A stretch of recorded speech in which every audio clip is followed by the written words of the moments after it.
Halloween, my favourite time of the year. Trick or treat, Spider-Man. Trick. Okay.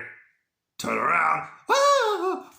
Hola amigos, it's Will here from Will's Custom Figures, coming at you today with a big bad breakdown of my very own Jack-o'-lantern custom figures, of course, from Marvel. So please guys, sit back and relax while I talk you through how and why I've made this legendary comic book character, this comic book villain, and everything else in between. So firstly, let's start with a beautiful little size comparison, and here are some of the awesome goblins from Marvel. Here is, of course, the one and only, the green goblin. Let me just make sure he stands up and doesn't fall over. Please don't fall. And of course, here is the host of the Peter Parker Spider-Man Trick or Treat. You just saw the Hobgoblin, and oh my god, I'm so happy with how these three look together. These two guys, this was my image in my mind's eye when I was making this. I wanted something that looked evil, that looked dastardly, that looked villainous and looked scary. And of course, there is a new Hobgoblin, a new Jack-o'-lantern that will be coming out very, very soon. I love the new Marvel release of the Jack-o'-lantern, but I wanted something that looked badass. I wanted something that looked a little bit evil and a little bit scary and death-defying. And for me, I'm not going to be buying that now because I've made my very own one here. I'm going to talk you through how and why, and I'm going to get up close and personal with Jack-o'-lantern right now. Say cheese, cheese.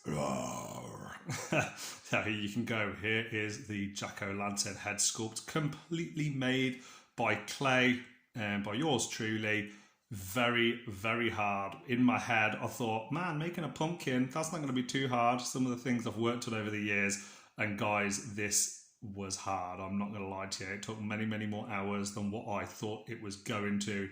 But good God, is it worth it? I really wanted to get this video out by Halloween, but at the same time, I didn't really care about likes and all this other crap. I just wanted to make sure that it looked the business, and it wasn't quite finished in time.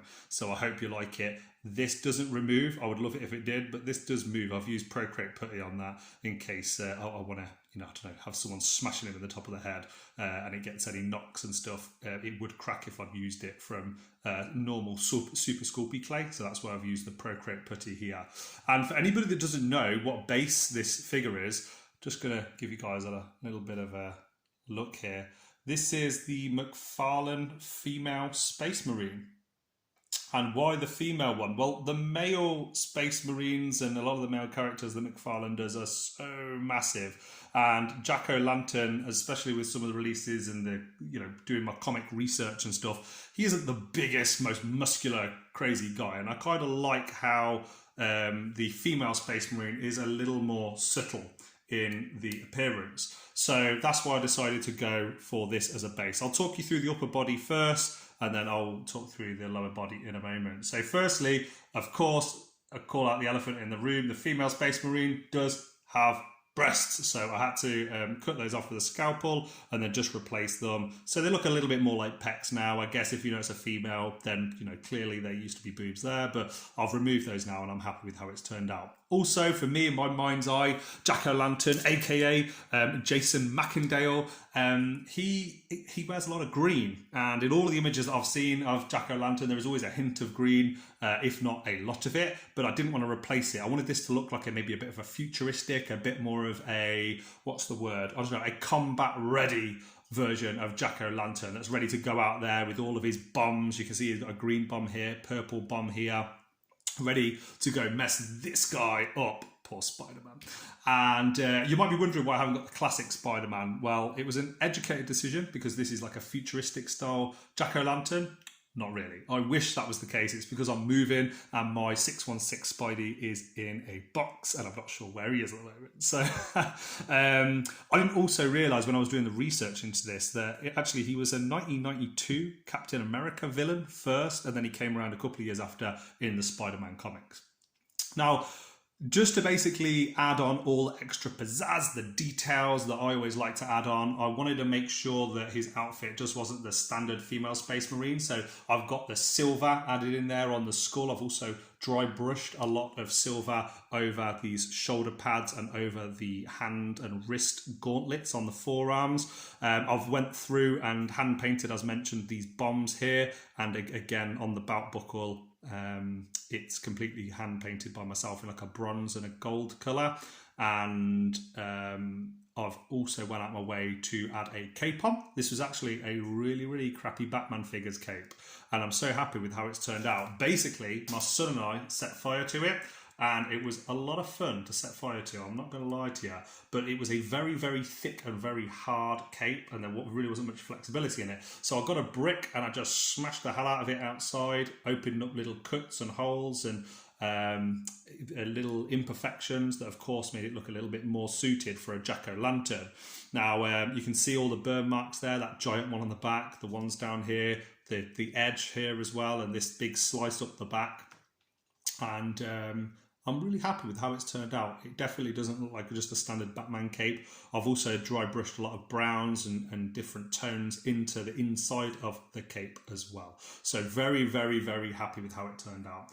Now onto the lower half here, I've hand painted again, just dry brushed these awesome looking shin pads, I guess, what would you call them, like metal sort of armoured boots. There's some really nice material that Mcfarlane's used here, and I love this centerpiece, this tunic in the middle, and there is also another one on the back as well. Now I wanted to get the green in there, but I also like the red that was on the original tunic, so I've left a little bit exposed there, and at the back as well I've painted it here. I might add silver or bronze buttons on the back. I just missed that. I've went through painstakingly and painted every single latch in bronze on the boot, on the insides and on the outsides. You can probably see some of them under there. I've also dry brushed over the skulls in the silver and added some silver highlights on there on his left knee pad, which I'm really happy with how it's turned out. Now let me just zoom it back up.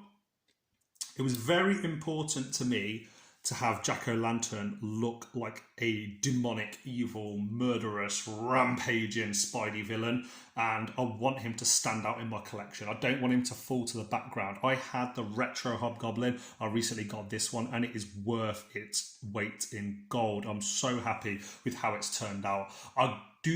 This is really the best, in my opinion, Green Goblin that they've put out. I'm very happy with how he looks. But yeah, this Hobgoblin is just a different level than the retro release. And I started sculpting this and making this guy before the reveal of the new one. And I'm really happy that I did it. Like, there's no regret there at all. I'm so happy with how it's turned out. The one thing that I would like to have done for this video, and I will do it once I've moved house, I will actually make the two weapons. I'm also tempted to make those on camera so you guys can see how I'm going to do it. I have a plan. So I have a spare Hercules, what would you call it? His gauntlet or his sort of hammer type thing. I've also got a spare one for Thunderstrike. So I'm going to use this stuff here, this moldable plastic, and this is amazing. Just heat it in boiling water. If you've watched this channel, you'll have seen me use this before. And then I'm going to basically carve away and sculpt with a scalpel to make sure that the weapon, the hammer or whatever it might be, it has a attachable sort of spike on it, and then I will form the shape out of that moldable plastic that I've just shown you then, and start to attach it and smooth it. When you put it in boiling water, it goes see-through. You can mold it, you can shape it. I might even shape it around a cup to make his sickle, and then of course I've got the handle from either Hercules or from Thunderstrike's weapon that I've got spare. I'm really happy with the green, how it turned out. I used 3 or 4 different greens, mixed them all together, and I've also added a nice little matte varnish over the whole top of the figure, just to make sure that all of the little details and the imperfections and everything else, they all blend in together. It doesn't look like something that's been just hand painted now.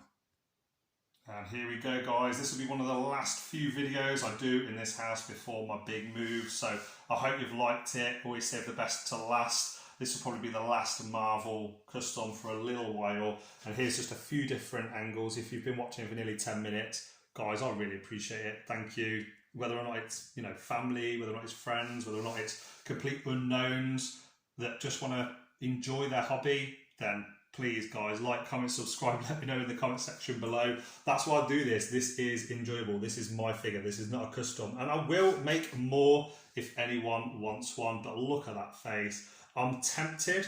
I'm really, really tempted because there is a female Space Marine helmet under there. Don't know if you can see. There's also little buckles. I don't know if you can notice just under the head. Oh, man, so many details. That's from the cape at the back. But it's been a treat making this. If I need to make another one, I absolutely will. But from me, from Jack-O-Lantern, sorry it's a little bit late, Halloween, but yeah, quality more than quantity. I will see you guys on the next one. Please like, comment, subscribe on Facebook, here on Instagram, and of course on YouTube as well. And I'll see you on the next one.